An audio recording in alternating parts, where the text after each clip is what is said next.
I refused to give my son back to my ex after he came home with bruises last time. 2 weeks ago, my ex dropped off our 6-year-old son Owen after his weekend visit. The second, Owen walked through the door, I knew something was wrong. He was limping. Not like a dramatic TV limp, just this small shuffle where he didn't want to put weight on his right leg. I asked him what happened. He said he fell off the swing at the park. Normal kid stuff, right? Except when he went to change into his pajamas. I saw the bruises. 3 perfect finger-shaped marks on his upper arm. Dark purple, almost black. Then another set on his other arm. And a big one on his thigh that was yellow around the edges, like it was a few days old. I took photos. Sent them to my sister who's a nurse. She called me back in under 5 minutes and told me those were grab marks. Someone had grabbed Owen hard enough to leave bruises that deep. I asked Owen again what happened. He got quiet. Started playing with his shoelaces. Finally said his dad got mad because he spilled juice on the couch. Said his dad grabbed him and shook him and yelled really loud. Then he started crying and asked if he had to go back next weekend. I called my ex that night. He said Owen was lying. Said Owen fell off the swing and was making up stories because he wanted to stay home and play video games instead of visiting. He actually laughed and said kids are dramatic. Then he hung up on me. I took Owen to the pediatrician the next morning. Doctor took one look and asked if I'd contacted CPS yet. I hadn't. She said she was required to file a report, so she did. CPS came to my house 3 days later. A woman named Diane with a clipboard and tired eyes. She talked to Owen alone in his room for 20 minutes. Then she came out and told me they were opening an investigation. She said until it was resolved, I should consider whether sending Owen back was safe. That was 10 days ago. This Friday is supposed to be my ex's weekend again. He's been texting me nonstop since Wednesday. First, it was normal stuff like, I'll pick up Owen at 6 on Friday. Then it got aggressive. You can't keep my son from me. Then threatening. I have rights. I'll call the cops. Yesterday, he showed up at my house at 7 in the morning. I was making Owen's lunch for school. He started pounding on the door so hard the frame shook. Owen heard it from upstairs and started crying. My ex was yelling about how I'd turned his son against him and I was poisoning Owen's mind. I didn't open the door. I called the police. Told them my ex was at my house violating the pickup schedule and threatening me. They said they'd send someone. My ex left before they got there. This morning I got a text from him. I'm coming to get Owen today at 6 whether you like it or not. He's my son. It's 5:45 right now. Owen's in his room playing with his action figures. He doesn't know his dad is supposed to pick him up today. I told him we were having movie night instead. I hear a car door slam outside.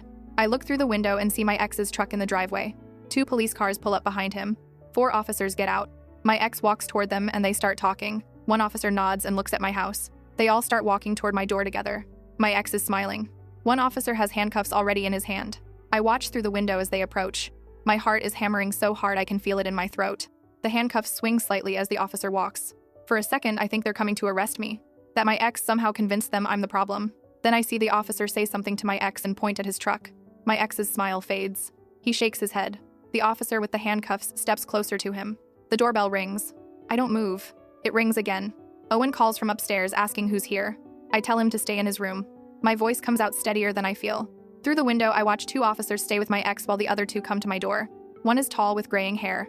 The other is younger, maybe late 20s, with a notebook already in her hand. I open the door. Keep the chain lock on. The older officer shows me his badge. Officer Renton. Says they got a call about a custody dispute. Asks if I'm Owen's mother. I confirm. Say there's an active CPS investigation and I have documentation. He asks if they can come inside. I let them in. The female officer introduces herself as Officer Park. She looks around my living room, takes in the scattered toys, Owen's backpack by the stairs, the half-made lunches on the kitchen counter. Officer Renton asks where Owen is. I tell him upstairs in his room. Ask if they need to speak with him. He says not yet. First, he wants to understand the situation. So I explain everything. The bruises, the doctor's report, the CPS investigation, the threatening texts. I pull up my phone and show them the messages from my ex. The escalation is obvious. Normal requests, turning into demands, turning into threats. Officer Park writes everything down. Asks if I have copies of the medical documentation. I do. Printed and organized in a folder on my coffee table because my sister told me to keep everything accessible. I hand it over. Officer Renton flips through it slowly. Stops at the photos of Owen's bruises. His jaw tightens. Outside, I can hear my ex's voice getting louder, demanding to see his son, saying this is kidnapping. The officers with him are talking, but I can't make out the words. Officer Park asks if there's a custody agreement in place. I show her the paperwork. Joint custody. Alternating weekends. Everything legal and official from when we divorced 2 years ago. She asks if CPS gave me any instructions. I tell her what Diane said, that I should consider Owen's safety, that the investigation is ongoing. Officer Renton nods. Says CPS recommendations carry weight during active investigations. Then he asks the question I've been dreading. Does Owen want to go with his father? I don't know how to answer that. Owen's 6. He loves his dad, despite everything. But he also came home with bruises and cried asking if he had to go back. Before I can respond, Owen appears at the top of the stairs. He's holding his favorite action figure, the blue one with the missing arm that he refuses to throw away. Is Dad here? His voice is small. Officer Park looks at him, then at me. Officer Renton crouches down so he's eye level with Owen even from across the room. Hi, buddy. I'm Officer Renton. Can I ask you some questions? Owen nods, comes down 2 steps, stops. Officer Renton asks if he knows why the police are here. Owen shakes his head. The officer explains his dad wants to pick him up for the weekend, asks how Owen feels about that. Owen looks at me, then at his action figure, twists it in his hands. I don't want to go. The words are barely a whisper, but they cut through the room like a shout. Officer Park writes it down. My ex's voice outside gets even louder. He's demanding they arrest me, saying I'm in violation of a court order. Officer Renton speaks into his radio, tells the officers outside to keep things calm. Then he asks Owen why he doesn't want to go. Owen's eyes fill with tears. He comes down the rest of the stairs and walks to me, buries his face in my side. Through his crying, he tells them about the juice, about his dad grabbing him, about the yelling. Officer Park kneels down, asks if she can see his arms. Owen hesitates, then holds them out. The bruises have faded from dark purple to greenish yellow, but they're still visible, still obviously hand-shaped. Officer Renton stands, looks at me, says they're going to need to speak with my ex, but based on what they've seen, they're not removing Owen from my care tonight. The relief nearly knocks me over. But it only lasts a second, because then Officer Renton says they still need to sort out the custody situation. That without a court order modifying the custody arrangement, my ex technically has the legal right to his visitation. I feel the panic rising again. Start to say something about the CPS investigation, but he holds up a hand. Says he understands. That he's seen cases like this before. That CPS involvement complicates things but doesn't automatically change custody. He recommends I get an emergency custody hearing scheduled as soon as possible. Monday morning. First thing. Until then, he can document tonight's events and my ex's threatening behavior. That might help convince him to back off voluntarily. Officer Park adds that they'll make it clear to my ex that showing up and making threats isn't helping his case. That if he wants his visitation rights, he needs to go through proper channels. They go outside. I watch through the window again. The conversation with my ex is heated. He keeps pointing at my house, at his truck, at his watch, like the time matters. Officer Renton does most of the talking. I see him gesture to the notebook Officer Park is holding. My ex's face goes red. He starts to yell again, but one of the other officers steps between him and Officer Renton. It takes 15 minutes before my ex finally gets back in his truck. He slams the door hard enough. I hear it through the closed window. Burns rubber backing out of my driveway. The officers come back inside. Officer Renton hands me a card. Says if my ex shows up again to call immediately. Don't engage. Don't open the door. Just call. He also gives me a case number for tonight's incident. Says I should reference it when I file for the emergency hearing. That it establishes a pattern of threatening behavior. After they leave, I lock every door. Check every window. Owen is back upstairs. I hear the sounds of his action figures battling each other. Like nothing happened. Like his whole world didn't almost fracture again tonight. I sit on the couch. Stare at the business card in my hand. Officer Renton. Direct line. My phone buzzes. Text from my ex. You turned my son against me. You'll pay for this. Screenshot. Save. Add to the folder. Another text. You think you won tonight. You didn't. I know a lawyer who'll tear you apart. Screenshot. Save. Add to the folder. I block his number. Should have done it days ago, but part of me thought keeping communication open was the responsible thing. The co-parenting thing. My sister calls. I told her what was happening while the police were here. She's asking if we're okay. If Owen's okay. If I need her to come over. I tell her we're fine. That I need to figure out how to file for an emergency custody hearing on a Friday night. She says she'll call her lawyer friend. The one who handled her own divorce 3 years ago.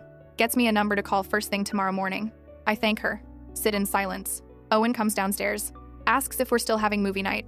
I say yes. He picks something animated with talking animals. We make popcorn. Curl up on the couch together. Halfway through the movie, he falls asleep against my shoulder. I don't move. Don't want to wake him. Don't want this moment to end because in this moment he's safe and that's all that matters. My phone buzzes again. Different number.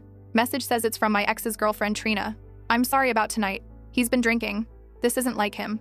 I don't respond. Delete the message. She's been with him for 8 months. Long enough to know exactly what he's like. The movie ends. I carry Owen upstairs. He's getting too big for this, but I manage. Tuck him into bed. He doesn't wake up. I stand in his doorway watching him sleep, thinking about the emergency hearing, about lawyers and court dates and CPS investigations, thinking about how 2 weeks ago my biggest worry was whether Owen would eat his vegetables at dinner. Saturday morning, I'm on the phone with the lawyer my sister recommended by 8 a.m. Her name is Patricia Vance. She's been practicing family law for 20 years. Sounds tired but competent. I explain everything. She listens without interrupting. When I finish, she's quiet for a moment. Then she asks if I've documented everything. I have. Photos, medical reports, text messages, CPS case number, police report from last night. She says that's good. Says she can file for an emergency custody modification, but warns me it's not guaranteed. Judges don't like changing custody arrangements without significant cause, but the bruises are significant. The CPS investigation is significant. My ex's threatening behavior is significant. She can get me a hearing for Tuesday. Monday is Columbus Day. Courts are closed. I take the appointment. She quotes me a retainer fee that makes my stomach drop. $5,000 just to start. I have it. Barely. It's the money I've been saving for Owen's birthday trip to that indoor water park he won't stop talking about. I transfer the money. Owen's safety is worth more than a water park. Patricia says she'll email me a list of documents to gather. Anything that shows my ex's pattern of behavior. Previous incidents even if I didn't report them. Witnesses who've seen him lose his temper. Character references for myself. I think about incidents I let slide. The time he screamed at Owen for spilling milk. The time he drove off with Owen in the car while he was angry, and I was terrified he'd crash. The time Owen came home saying Daddy threw the remote at the TV because his team lost. I documented none of it. Told myself it was just stress. Just a bad day. Just not worth the fight. All those not worth it moments might cost me now. Owen wakes up asking for pancakes. I make them. We eat. He asks if he has to go to Dad's house ever again. I don't know how to answer. Can't promise him something I might not be able to control. So I say we're working on it. That some grown-ups are helping us figure it out. He accepts this. Goes back to playing. My phone rings. Unknown number. I almost don't answer, but something makes me pick up. It's Diane from CPS. She's calling to check in. Asks how Owen is doing. I tell her about last night. The police. My ex showing up. The emergency custody hearing scheduled for Tuesday. She's quiet. Then says she'll make a note in the case file. That she's scheduled a home visit with my ex for Monday, but now she's going to recommend supervised visitation only until the investigation concludes. I ask how long investigations usually take. She says it varies. Could be weeks. Could be months. They need to interview everyone involved. Do home checks. Sometimes they require parenting evaluations. The timeline makes me dizzy. Months of this uncertainty. Months of looking over my shoulder. Months of Owen asking questions I can't answer. But months of him being safe. I'll take it. Sunday is quiet. Too quiet. I keep checking my phone, expecting another confrontation. Another threat. Another crisis. Nothing comes. Owen and I go to the park. Different park. Not the one near my ex's apartment. I watch him on the swings. His leg isn't bothering him anymore. An older woman on the bench next to me comments that he's a beautiful child. I thank her. She asks if he's mine alone or if his father is around. Such an innocent question. Such a loaded answer. I say it's complicated. She nods like she understands. Says she raised her grandson alone after her daughter died. That it's hard, but worth it. I want to tell her my situation is different. That I'm not a grieving single parent. I'm a mother trying to protect her child from his other parent. But I don't. Just smile and watch Owen play. Monday morning, Patricia calls. Says the CPS recommendation for supervised visitation helps our case. That judges tend to defer to Child Protective Services during active investigations. She's drafted the emergency motion. Sending it over for my review. I read through pages of legal language that basically says my ex is a danger to Owen and his unsupervised custody should be suspended pending the investigation. Seeing it in writing makes it real. Makes it scary. This isn't just documentation anymore. This is me formally asking a court to rule that my ex can't be alone with his son. If I'm wrong. If the bruises really were from falling. If Owen misunderstood what happened. If I'm overreacting. But I'm not. I know I'm not. I saw those finger-shaped bruises. Heard the fear in my son's voice. Watched him cry, asking if he had to go back. I approve the filing. Patricia says she'll file it today. That we'll get the hearing date confirmed tomorrow. My ex calls from a different number. I don't recognize it until I answer. He's calmer now. Almost reasonable sounding. Says we need to talk like adults. That this has gotten out of hand. That he never meant to hurt Owen and he's sorry if I misunderstood. I don't misunderstand visible bruises. He says Owen is dramatic. Gets hurt easily. That he was just grabbing him to keep him from running into the street and Owen bruises like a peach.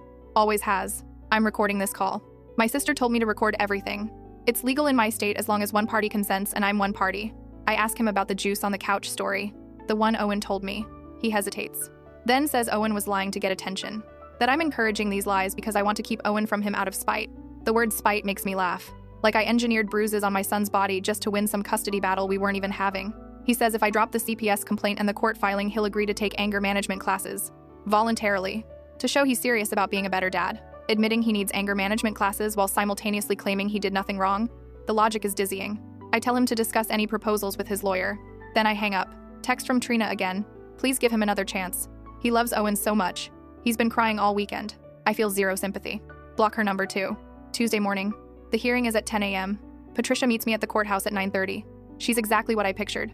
50s, gray suit, leather briefcase that looks older than me. She goes over what to expect. The judge will review the emergency motion. Might ask me questions. Might not. Might rule today. Might schedule a full hearing for later. My ex is here with his lawyer. Some guy in an expensive suit who looks like he does criminal defense. Not family law.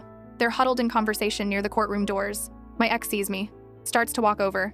His lawyer grabs his arm, stops him. Good. We're called into the courtroom. It's smaller than I expected. Just the judge's bench, a couple tables, a few chairs for observers. No jury box. No drama like on TV. Judge Reynolds is a black woman, probably in her 60s. She's reading through our filing while we get settled. Doesn't look up. When she finally does, she addresses both lawyers. Asks for opening statements. Keep them brief. Patricia goes first.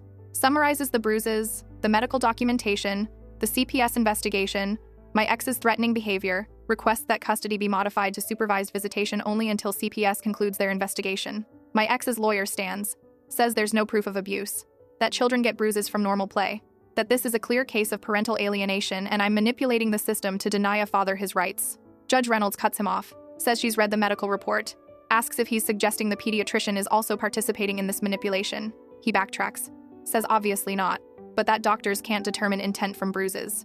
The judge asks if she can see the photographs. Patricia hands them over. Judge Reynolds studies them for a long time. Her expression doesn't change, but I see her jaw tighten slightly. She asks me to approach. I do. My legs feel like water. She asks me directly. These bruises. Did Owen tell you how he got them? Yes, Your Honor. He said his father grabbed him for spilling juice on the couch. Did he seem afraid? Yes. Has he expressed reluctance to visit his father since this incident? Yes. He cried and asked if he had to go back. Judge Reynolds makes a note. Asks my ex's lawyer if his client wishes to testify. The lawyer looks at my ex. They have a whispered conversation. Then the lawyer says no. His client maintains his innocence but believes the CPS investigation will clear him. Judge Reynolds nods. Says that's convenient. That she would think an innocent person would want to address these allegations directly. Then she delivers the ruling. Based on the photographic evidence, the medical report, the child's statement, and the ongoing CPS investigation, she's granting the emergency motion. My ex's custody is modified to supervised visitation only. 2 hours per week at a court-approved facility. To be reevaluated when CPS completes their investigation or in 90 days, whichever comes first. My ex jumps up, starts to protest. His lawyer pulls him back down, tells him to be quiet. Judge Reynolds says if he has an issue with the ruling, he can file an appeal. But for now, the order stands. She signs the paperwork. Court is adjourned. I'm shaking. Patricia is smiling. She tells me I did well, that this is the best outcome we could have hoped for. In the hallway, my ex corners me while the lawyers are talking. His face is red. He gets right in my personal space. You're destroying me. Owen is my son, mine. You have no right. Patricia appears, steps between us, tells him to back away or she'll report him for harassment. He does, but not before saying, "You'll regret this. All of this." I don't respond. Just walk away. Outside the courthouse, I call my sister. Tell her what happened. She's ecstatic. Wants to celebrate. I don't feel like celebrating. I feel exhausted. Hollowed out. This was one hearing. One small victory. CPS could take months. The appeals process could drag on. My ex isn't going to just accept this. But Owen is safe for now. That's what matters. When I pick Owen up from school, I tell him we had a special meeting today. That, for a while, when he sees Daddy, it will be at a special place with other people around. He asks if Daddy is mad at him. The question breaks my heart. No, baby. This isn't about you. Daddy just needs to show he can make good choices. Owen accepts this. Asks what's for dinner. Such a kid thing. Crisis explained. Moving on to what really matters. Chicken nuggets. Always chicken nuggets. That night after Owen is asleep, my ex starts texting from yet another number. He must have realized I blocked him. These messages are different. Not angry. Sad. I miss my son. You took him from me. How am I supposed to survive this? Then more messages. You were supposed to love me.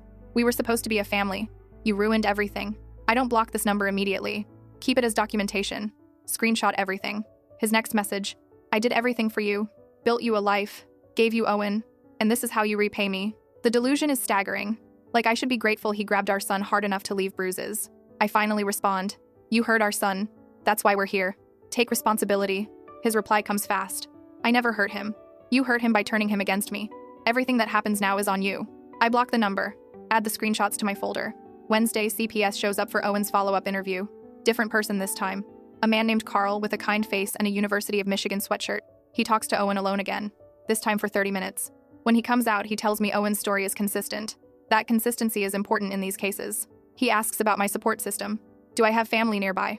Friends? Resources? I tell him about my sister. My parents live in Florida but call every day. I have a steady job with flexible hours. Good daycare for Owen. Carl makes notes. Says he'll be visiting my ex's home next week for his side of the investigation. That he'll also be interviewing Owen's teachers, our pediatrician, anyone who interacts with Owen regularly. The investigation is thorough. I appreciate that. But it's also invasive. Strangers picking apart our lives, looking for evidence of harm. At Owen's school pickup, his teacher, Miss Rodriguez, pulls me aside. Says someone from CPS called asking to schedule an interview. She wants to make sure I'm okay with that.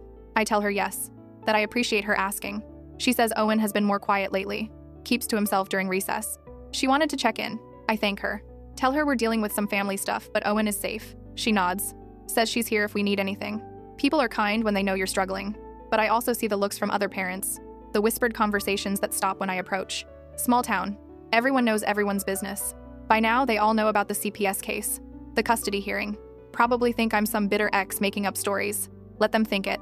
I know the truth. Friday morning, my ex has his first supervised visit. 2 hours at the Family Services Center downtown. I drop Owen off at the front desk.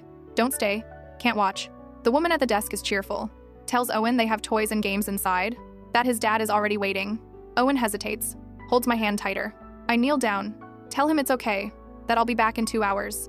That if he needs anything, he can tell Miss Jennifer at the desk. He nods. Lets go of my hand. Walks through the door. I sit in my car in the parking lot for 10 minutes. Can't make myself leave. Finally drive to a coffee shop nearby. Order something I don't drink. Stare at my phone. The 2 hours crawl by. At exactly 12:30, I'm back at the front desk. Owen comes out quiet. Not upset, just quiet. My ex follows with the supervisor, a woman with a clipboard. He tries to hug Owen goodbye, but Owen sidesteps him. Comes straight to me. In the car, I ask how it went. Owen shrugs. Says they played checkers. That dad asked a lot of questions about school and home and what we've been doing. Trying to gather information. Trying to find something to use against me. I ask if dad said anything that made him uncomfortable. Owen thinks about it. Then says dad told him it wasn't his fault. That grown-ups were making mistakes and it would get fixed soon. Setting himself up as the victim. Of course, that weekend is peaceful. Owen and I go to the library. Get ice cream. Watch movies. Normal stuff that feels like a gift after weeks of chaos. Monday morning, Patricia calls. Says she got notification that my ex filed a counter motion. He's claiming parental alienation. Requesting a custody evaluation and reunification therapy. My stomach drops. Parental alienation. The thing every abusive parent claims when their victim finally leaves. Patricia says not to worry. That these claims rarely succeed when there's documented abuse. But we'll need to participate in the evaluation if the judge orders it. The evaluation means a psychologist will interview both of us. Interview Owen. Observe interactions. Write a report recommending custody arrangements. It means more strangers in our lives. More questions. More stress on Owen. But if it keeps him safe, it's worth it. Tuesday, the evaluation is ordered. Wednesday, we get the psychologist's name. Dr. Sharon Mendez. Specializes in high-conflict custody cases. Our first appointment is Friday afternoon. I take Owen out of school early. The office is in a boring building. Beige walls.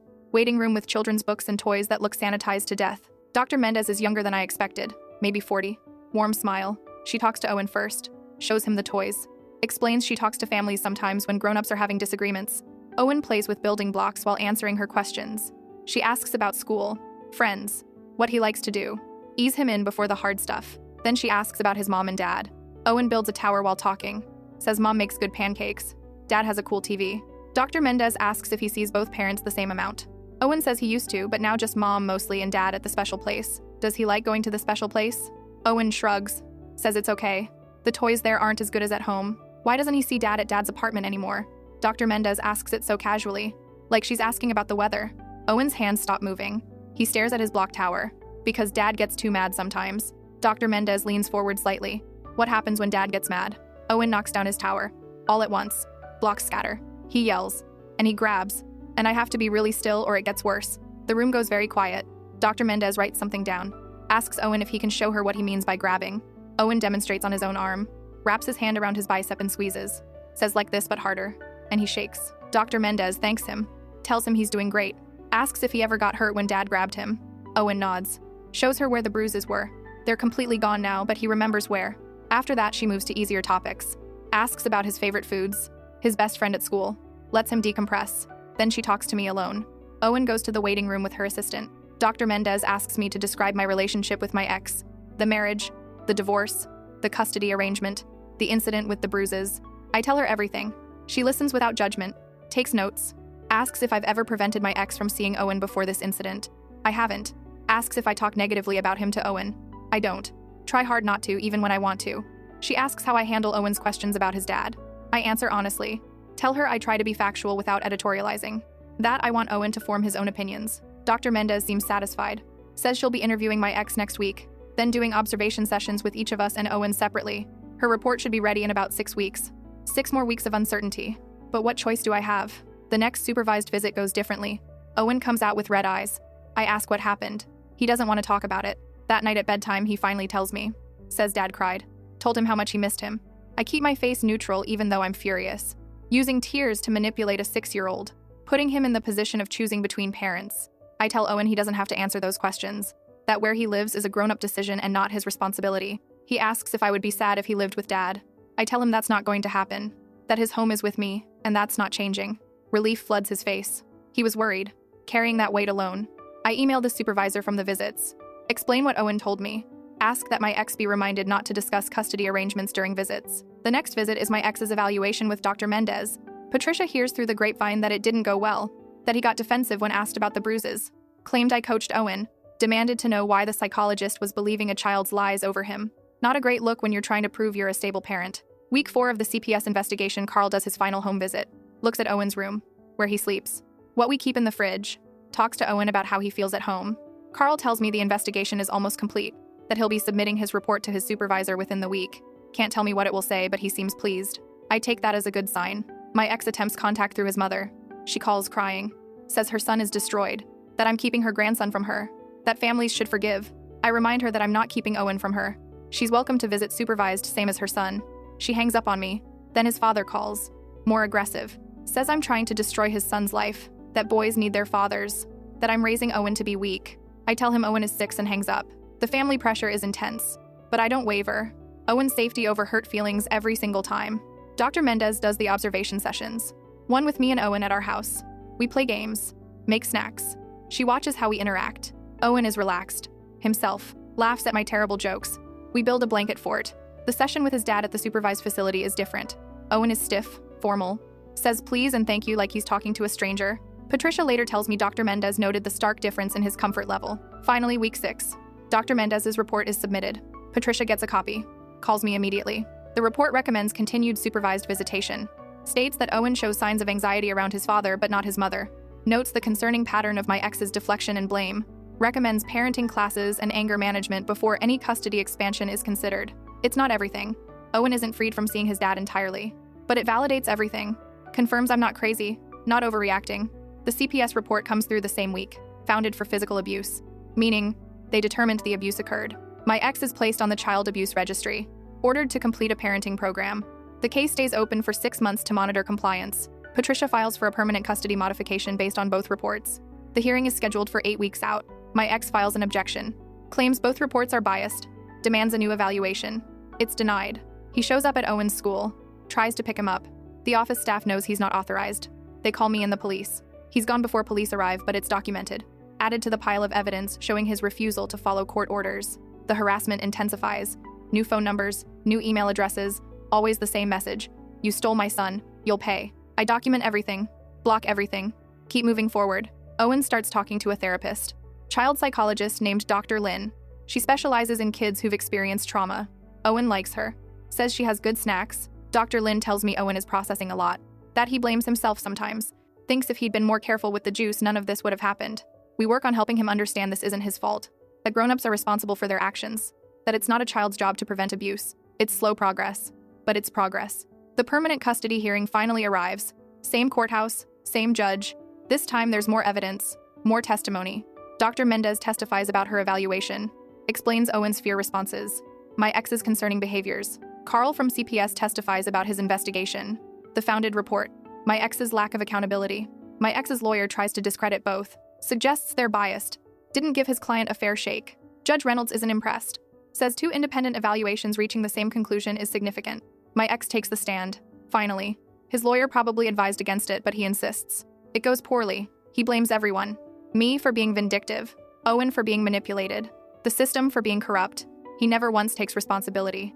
Never once considers that maybe he did something wrong. Judge Reynolds asks him directly, "Do you believe you hurt your son?" My ex says no. Owen bruises easily. I was being a parent. Sometimes parenting looks rough to outsiders. The judge asks him about the juice incident. Your son said you grabbed him for spilling juice. Did that happen? I was correcting his behavior. He needs discipline. Structure. Did you grab him hard enough to leave bruises? A pause. Then, maybe. I don't know my own strength sometimes. There it is. The closest to an admission he'll give. The judge makes her ruling. Permanent custody modification granted. I retain sole physical and legal custody. My ex retains supervised visitation only, 2 hours per week, to be reevaluated in 1 year pending completion of court-ordered programs. My ex loses it, starts yelling, has to be escorted out by bailiffs. His lawyer looks exhausted. Outside, Patricia is thrilled, says it's a complete victory, that judges rarely grant sole legal custody without extreme circumstances, but it doesn't feel like victory. It feels like survival. That night, Owen asks if he still has to see Dad. I tell him yes, but only at the special place with supervision, that the judge said that's how it has to be for now. He's quiet for a long time, then asks, "Do you think Dad will ever be safe?" The question guts me, because the answer is I don't know. Maybe, maybe not. People can change, but they have to want to. I tell Owen that everyone has the chance to make better choices, that we'll hope Dad makes better choices. But for now, we're doing what keeps Owen safe. He accepts this, asks if we can get a dog now that things are settled. Such a kid thing. Crisis to dog in 30 seconds. We'll see, I tell him, knowing full well I'm going to research dog breeds tomorrow because he deserves something good, something normal, something that isn't court dates and supervised visits. Months pass. The supervised visits continue. Sometimes my ex shows up, sometimes he doesn't. When he doesn't, Owen barely reacts anymore. The parenting classes take 6 months, anger management another 4. My ex completes them, but his messages suggest he's just going through the motions. Still blaming me. Still insisting he did nothing wrong. The programs are just hoops to jump through to get his son back. At the 1-year mark, there's a review hearing. Judge Reynolds asks if my ex wants to request expanded custody. His lawyer says yes. Requests unsupervised visits. Overnight stays eventually. Patricia presents evidence that my ex hasn't actually changed. Screenshots of his messages. Reports from the visit supervisors noting his continued attempts to undermine me with Owen. Testimony from Dr. Lynn that Owen still shows anxiety about his father. Judge Reynolds denies the request. Says she'll reconsider in another year if my ex can demonstrate actual behavioral change. My ex storms out.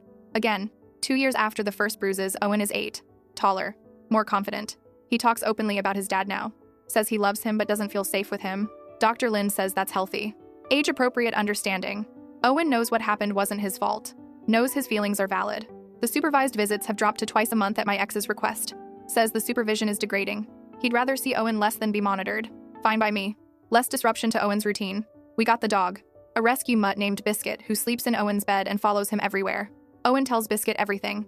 It's cheaper than therapy and more fun. My ex met someone new. She has 2 kids of her own. I wonder if she knows his history. If he disclosed the abuse registry.